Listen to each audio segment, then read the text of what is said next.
Sí, ¿cómo están a todos? Mi nombre es Rigo Díaz y soy estudiante del Seminario Teológico Fuller. Y estoy aquí preparando un podcast para la clase de Política e Iglesia Global dirigida por el profesor Dr. Oscar García Johnson. Y me gustaría en cierta forma a poderle compartir este portafolio y este podcast de las experiencias vividas en la clase. A través de su aprendizaje, lo primero que experimentamos fue una introducción a diferentes conceptos prácticos y filosóficos de escritores y pensadores como Bell Hooks, Charlie Taylor, Judy Butler, Cornel West, el mismo profesor Oscar García Johnson, Darío López, Buenaventura de Souza, Santos, entre otros. En el transcurso del trimestre, fuimos motivados a pensar fuera de la caja, de una forma creativa de teología pública y de sus praxis en diferentes esquemas de nuestra sociedad.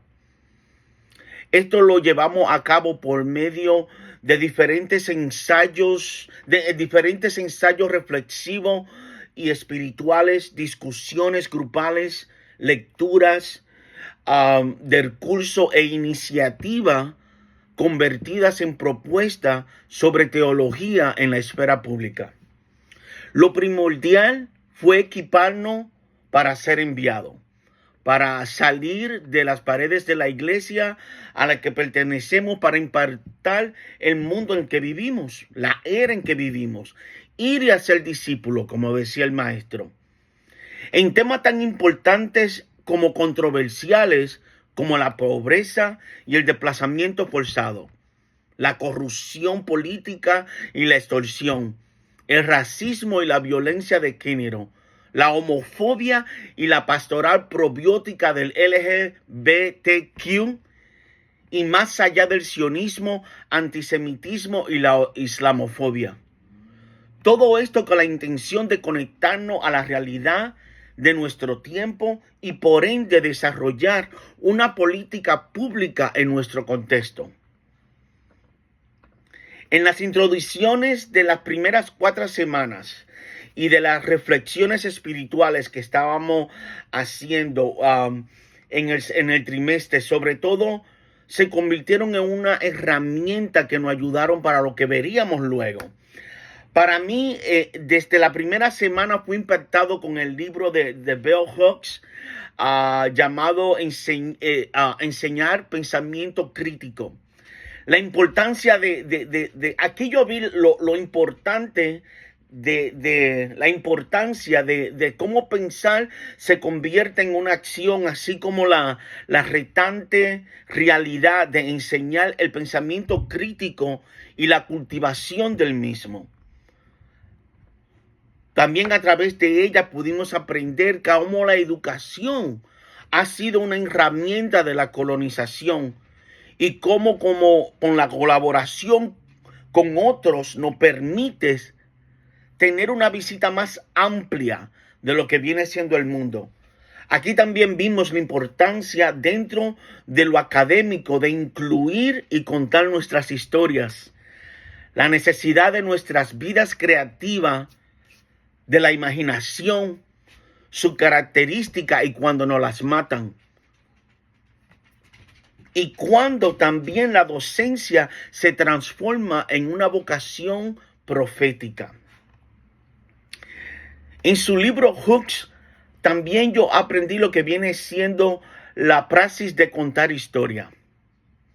Lo que ella expone tiene repercusiones fuera de cultura, raza, creencia religiosa, política, pues nos lleva a ser vulnerables al contar nuestras historias. Nos permite crear intimidad, se nos da una voz, se nos humaniza. Podemos mostrar que no somos una estadística más o reporte de investigaciones científicas, simplemente tenemos una cara, un alma, una trascendencia. que crean mapas y que ayudan a ilustrar aquellos números. Al ella incluir su historia, a pesar de la resistencia que ella tuvo, pudo conectarse a nivel más profundo con todos sus oyentes. Eso a mí me llegó mucho al corazón. Ahora, según lo que aprendí de Hooke, también comprendí la importancia de desarrollar y mantener ese pensamiento crítico fuera y dentro del aula, pues esto nos ayuda a ser liberados del sistema de opresión. Una de las preguntas que la lectura generó para mí es, ¿cómo es posible que a estas alturas del siglo XXI esto no sea la prioridad en nuestras escuelas, iglesias y comunidades? Y mientras nos alejamos cada vez más y más y más de estas generaciones pensantes, ¿cómo será posible mantener la objetividad en cualquier asunto cuando ya la ciencia, ni los factores, ni la verdad importa, sino mis sentimientos y mi opinión, aunque yo esté sumamente errado? Por eso algunas de las frases del libro que me impactaron han sido como esta: necesitamos la imaginación para iluminar los espacios a los que no llegan los datos, los hechos, la información comprobada. En la cultura del dominador, matar la imaginación es una manera de reprimir y contener a las personas dentro de los límites del status quo. Para mí, otra de los quotes de ella, para mí la historia otorga a la escritura una intimidad que cuando nos limitamos a la pura teoría está ausente. También una muy sencilla, pero que llega aquí al corazón cuando dice: la historia también nos ayuda a curar heridas. El segundo libro que me influyó mucho fue El poder de la religión en la esfera pública, por Habermas, Taylor, Butler y West. Lo que más resonó de este libro fueron las exigencias del secularismo y el consenso universal de que la democracia tiene que ser secular. La idea de que la democracia moderna se puede alcanzar siguiendo solamente los principios de la sola razón. Pero como también, vamos a decir, lo opuesto a ello, como la religión local también termina influenciando esos cambios globales. Lo que llamamos ética, y como el Estado debería defender este concepto sin selección específica para favorecer solamente a un grupo. Dentro de la democracia moderna, también este fue otro concepto que me gustó muchísimo. Cómo el pueblo vino a ser la figura de agente colectivo para monitorear ese mismo sistema. Este libro me ayudó a entender la falta de atino, la prepotencia y la arrogancia de los pensadores seculares, pues no prestan oído a la religión. Cuando la responsabilidad del creyente o de la gente de cualquier movimiento es de aprender el lenguaje del mundo para así poder traducirlo y poderlo llevar. No importa el evangelio que en cierta forma que usted está llevando, ¿no? Para nosotros cristianos, como decía Paul, en Roma soy un romano, en Grecia soy un griego, me tengo que convertir en ese lenguaje para poder en cierta forma llevar ese mensaje. Muchas cosas que lo del secularismo se olvidan completamente cuando quieren alinear a la religión. Pregunta que surgieron de la lectura de este libro fue ¿cómo es posible que aquellos pensadores del secularismo piensen que podrán alcanzar la justicia para todo sin la inclusión de aquello que transformó y trastornó la forma de tratarnos los unos a los otros? Viene siendo en este caso la religión. ¿O acaso no sería mejor partir desde ahí e incluir en el proceso la demás variante con respeto mutuo y tolerancia?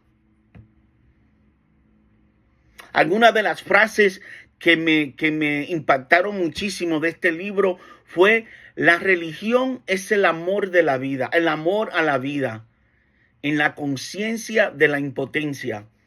Y esta otra, muy sencilla pero eficaz: prueba otra vez, fracasa mejor. Y esta última: la religión profética es una praxis performativa, individual y colectiva, de inadaptación a la codicia, al miedo y al fanatismo.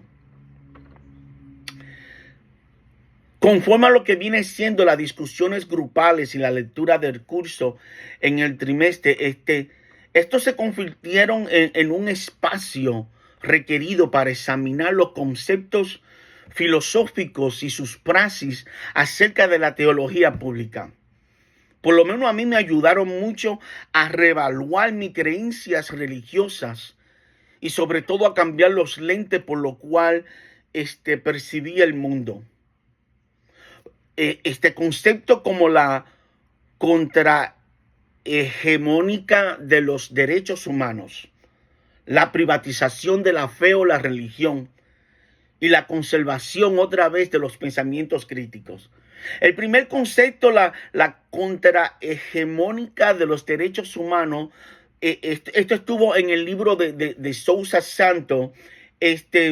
Si Dios fuese un activista de los derechos humanos, nos muestra cómo la mayoría de los seres humanos en el mundo entero no han sido alcanzados por este ideal, el de los derechos humanos, sino que tan solo hemos sido instrumento de discurso de este concepto.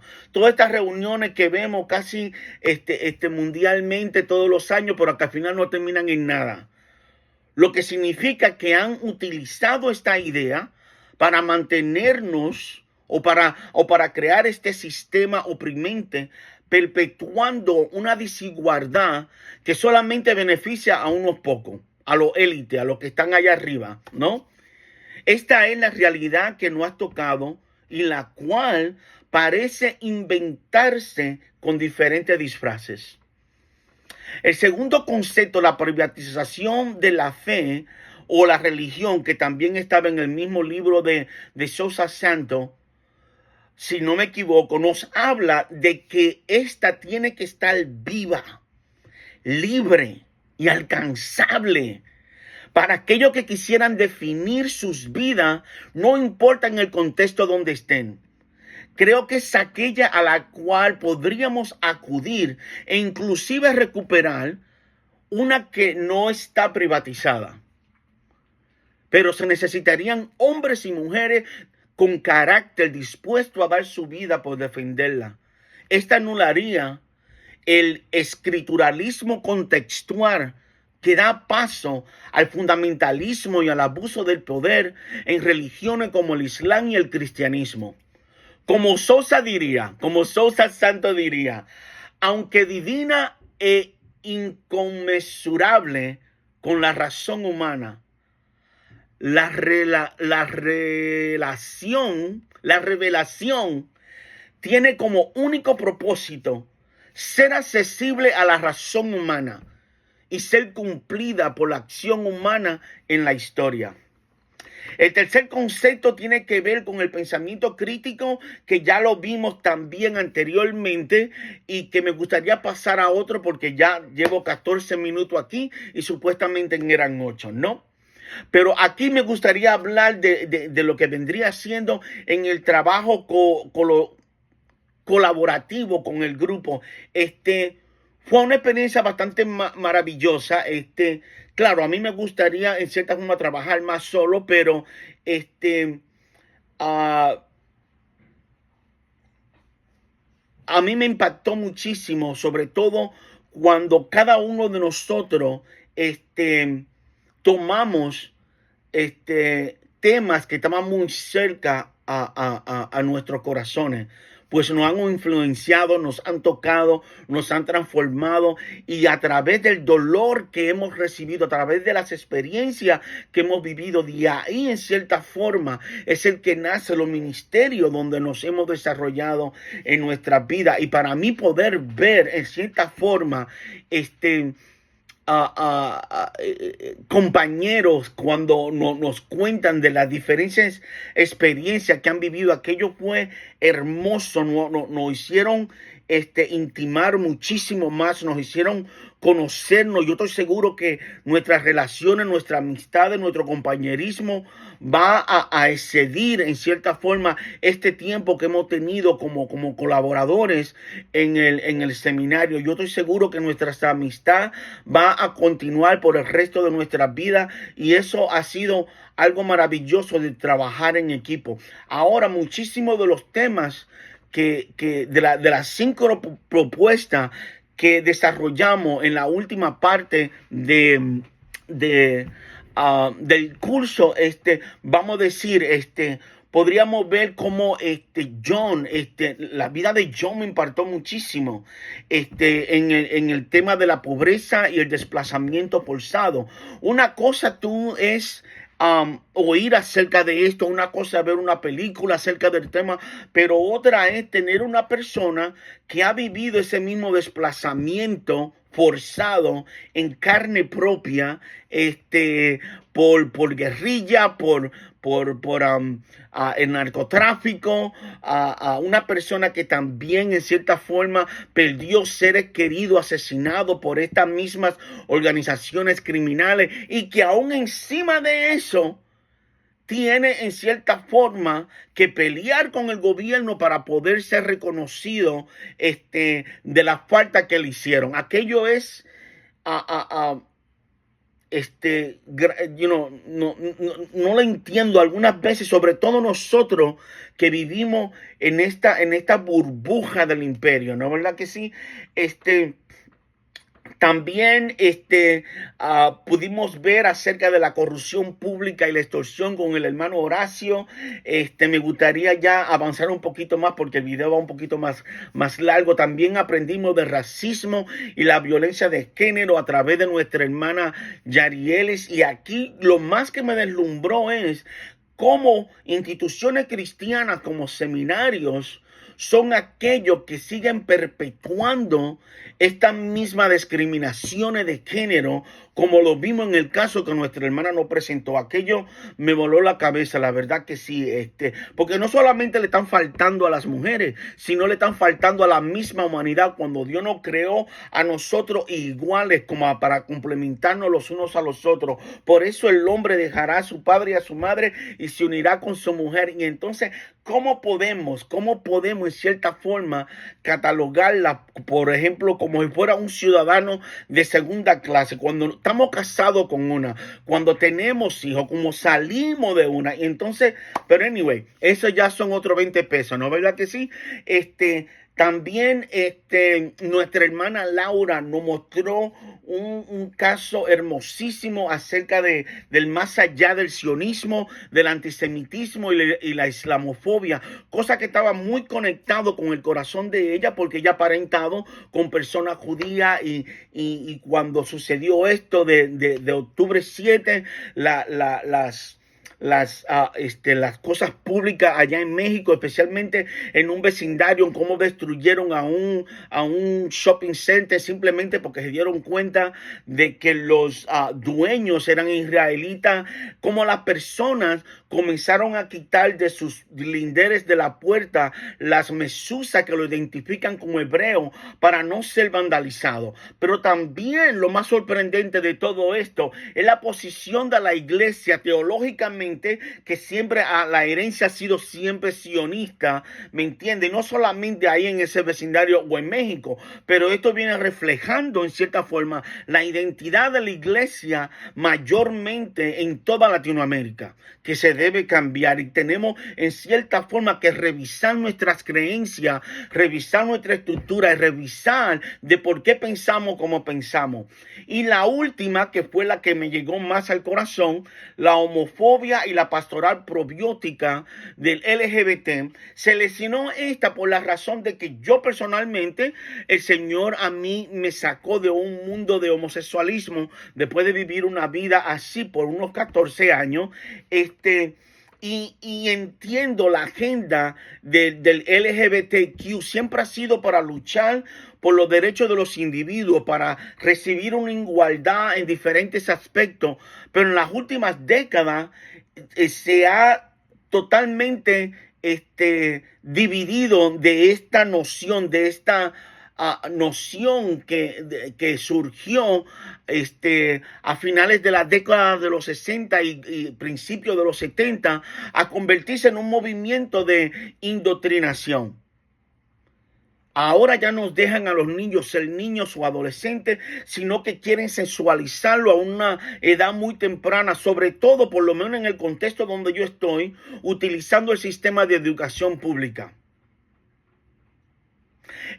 Aquí, en cierta forma, la iglesia ha sido negligente para influenciar una conversación, en este caso, que abarque este tópico, y también la impotencia de los padres tratando de proteger a sus hijos.